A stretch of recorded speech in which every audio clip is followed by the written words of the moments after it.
Hi dear friends, welcome back to my channel. ഞാൻ ഇന്ന് ചെയ്യുന്നത് ഒരു സാമ്പാർ റെസിപ്പിയാണ്. അപ്പോൾ ഓണമൊക്കെ അല്ലേ വരുന്നത്, ഇനി കുറച്ചങ്ങോട്ട് സദ്യയുടെ റെസിപ്പീസാണ് കാണിക്കുന്നത്. അപ്പോൾ ആദ്യം ഞാൻ കാണിക്കുന്നത് സദ്യ സാമ്പാറാണ്. അപ്പോൾ അതിനു മുന്നേ നിങ്ങൾ എൻ്റെ വീഡിയോസ് ആദ്യമായിട്ടാണ് കാണുന്നതെങ്കിൽ പ്ലീസ് ചാനലൊന്ന് സബ്സ്ക്രൈബ് ചെയ്ത് സപ്പോർട്ട് ചെയ്യുക. അപ്പോൾ നമുക്ക് ഈ ഒരു സദ്യ സാമ്പാർ എങ്ങനെയാണ് ചെയ്യുന്നത് നോക്കാം.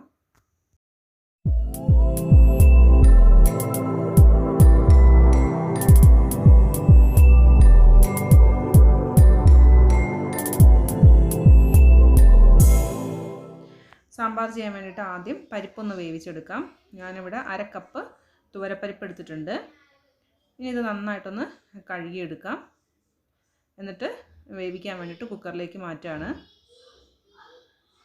ഇനി ഇതിലേക്ക് ഒരു 2 കപ്പ് വെള്ളം ഒഴിച്ചു കൊടുക്കാം. ഇനി ഒരല്പം ഉപ്പ് കൂടെ ഇട്ട് കൊടുക്കണം. ഇനി ഇതൊരു ഹൈ ഫ്ലെയിമിൽ 1 വിസിലും പിന്നെ ലോ ഫ്ലെയിമിൽ 2 വിസിലും കൂടെ കൊടുത്തിട്ടാണ് ഞാൻ വേവിച്ചെടുക്കുന്നത്. പരിപ്പ് ഇവിടെ നന്നായിട്ട് വെന്ത് വന്നിട്ടുണ്ട്. ഇനി നമുക്ക് പച്ചക്കറികൾ വേവിച്ചെടുക്കാം.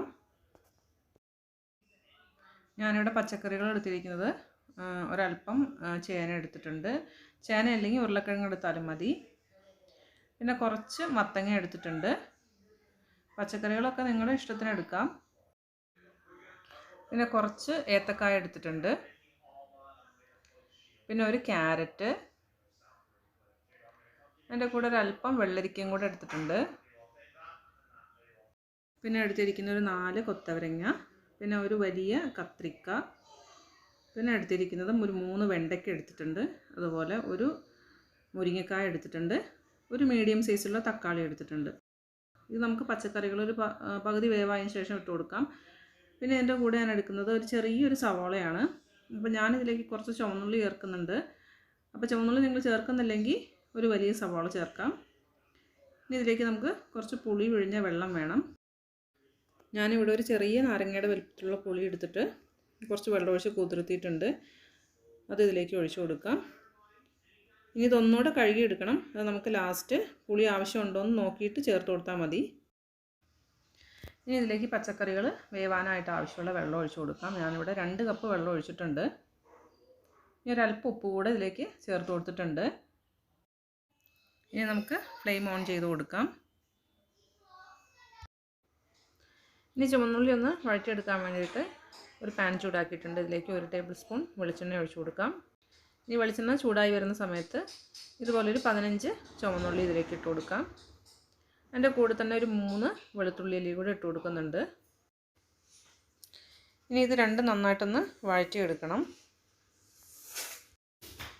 ഉള്ളി ഇവിടെ വഴന്നു വന്നിട്ടുണ്ട്. ഇനി ഒന്ന് ലോ ഫ്ലെയിമിലേക്ക് മാറ്റിയിട്ട് 1/2 ടീസ്പൂൺ മഞ്ഞൾപ്പൊടി, 1 ടീസ്പൂൺ മുളക് പൊടി, ഇനി അതിൻ്റെ കൂടെ 1 ടീസ്പൂൺ മല്ലിപ്പൊടി കൂടി ചേർത്ത് കൊടുക്കാം. ഇനി ഇത് നന്നായിട്ടൊന്ന് മിക്സ് ചെയ്ത് കൊടുക്കാം. ഇനി ഇതിലേക്ക് 1 ടേബിൾ സ്പൂൺ സാമ്പാർ പൊടിയാണ് ചേർക്കുന്നത്.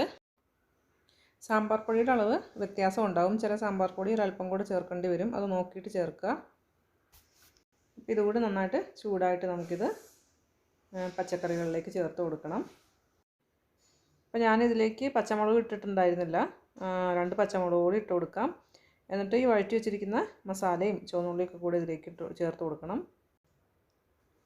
ഇനി ഇതിലേക്ക് ഇതുപോലെ ഒരു ചെറിയ പീസ് കായം കൂടി ഇട്ട് കൊടുക്കാം. ഇത് നന്നായിട്ടൊന്ന് തിളച്ച് വരട്ടെ. അപ്പോൾ അതാ ഇവിടെ നന്നായിട്ട് തിളച്ച് വന്നിട്ടുണ്ട്. ഇനി നമുക്കിതൊന്ന് അടച്ച് വെച്ചിട്ട് ഒരു ലോ ഫ്ലെയിമിലിട്ട് വേവിച്ചെടുക്കാം. പച്ചക്കറികൾ പകുതി വേവായപ്പോൾ വെണ്ടയ്ക്കയും മുരിങ്ങയ്ക്കയും തക്കാളിയും കൂടെ ഞാൻ ചേർത്ത് കൊടുത്തിട്ടുണ്ട്. ഇനി ഇതിലേക്ക് നമ്മൾ വേവിച്ച് വെച്ചിരിക്കുന്ന പരിപ്പ് കൂടെ ചേർത്ത് കൊടുക്കാം. ഞാനിതിലേക്ക് 1 കപ്പ് വെള്ളം കൂടെ ചേർത്ത് കൊടുത്തിട്ടുണ്ട്. ഇനി ഇതിൻ്റെ പുളിയൊന്ന് നോക്കിയിട്ട് നമ്മൾ പുളി ചേർത്ത് കൊടുക്കണം. അപ്പോൾ ഞാനിതിലേക്ക് ബാക്കിയുള്ള പുളിയും കൂടെ പിഴിഞ്ഞെടുത്തിട്ട് ചേർത്ത് കൊടുത്തിട്ടുണ്ട്. ഈ സമയത്ത് ഉപ്പ് കൂടെ കറക്റ്റാണോ നോക്കിയിട്ട് ഉപ്പ് ചേർത്ത് കൊടുക്കാം. ഇനി ഇതൊന്നുകൂടെ തിളച്ച് വരുമ്പോൾ ഇതുപോലെ അടച്ച് വെച്ചിട്ട് ലോ ഫ്ലെയിമിലിട്ട് തന്നെ വേവിച്ചെടുക്കാം. അപ്പോൾ അതാ ഇവിടെ പച്ചക്കറികളൊക്കെ നന്നായിട്ട് വെന്തിട്ടുണ്ട്. ഇപ്പോൾ ഈ ഒരു വെള്ളം ഈ ഒരു സാമ്പാറിലേക്ക് ആവശ്യമാണ്. ഇത്രയൊരു ലൂസ് ആവശ്യമാണ്. ഇനി ഇത് ചൂടാറി വരുമ്പോൾ കറക്റ്റായിട്ട് തിക്കായിട്ട് വന്നോളും. അപ്പോൾ വെന്തോന്ന് നോക്കുന്നത് ആദ്യം ചേന വെന്തോന്ന് നോക്കുക. ഉരുളക്കിഴങ്ങാണെങ്കിൽ അതാണ് ആദ്യം വെന്തോന്ന് നോക്കേണ്ടത്. ഇനി നമുക്കിതിലേക്ക് ഒരു പിടി മല്ലിയില കൂടി ഇട്ട് കൊടുത്തിട്ട് ഫ്ലെയിം ഓഫ് ചെയ്യാം. എന്നിട്ടിതൊന്ന് താളിച്ചൊഴിക്കാം. താളിക്കാൻ വേണ്ടിയിട്ട് ഞാനിവിടെ 2 ടേബിൾ സ്പൂൺ വെളിച്ചെണ്ണ ഒന്ന് ചൂടാക്കുകയാണ്. അപ്പോൾ വെളിച്ചെണ്ണ നന്നായിട്ട് ചൂടായി വരുന്ന സമയത്ത് 1/2 ടീസ്പൂൺ കടുക് ചേർത്ത് കൊടുക്കാം. ഇനി കടുക് നന്നായിട്ട് പൊട്ടി വരുന്ന സമയത്ത് ഇതിലേക്ക് ഒരു 1/4 ടീസ്പൂൺ ഉലുവ ചേർത്ത് കൊടുക്കണം. ഉലുവ കൂടെ നന്നായിട്ട് പൊട്ടിക്കഴിഞ്ഞാൽ പിന്നെ ഫ്ലെയിം കുറച്ച് വെച്ചിട്ട് 2 വറ്റൽമുളക്, പിന്നെ ഒരു തണ്ട് കറിവേപ്പില, ഇതെല്ലാം കൂടെ ചേർത്ത് കൊടുക്കുക. ഇനി വേണ്ടത് കായാണ്, കായത്തിൻ്റെ പൊടി, അതൊരു 1/4 ടീസ്പൂൺ ചേർത്ത് കൊടുക്കാം. ഇനി ഇത് നമുക്ക് സാമ്പാറിലേക്ക് ചേർത്ത് കൊടുക്കാം.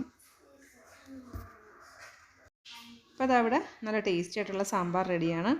അപ്പോൾ ഇതുപോലെ ചെയ്ത് നോക്കുക. ഇഷ്ടപ്പെട്ടെങ്കിൽ ലൈക്ക് ചെയ്യാനും കമൻറ്റ് ചെയ്യാനും ഷെയർ ചെയ്യാനൊന്നും മറക്കരുത്.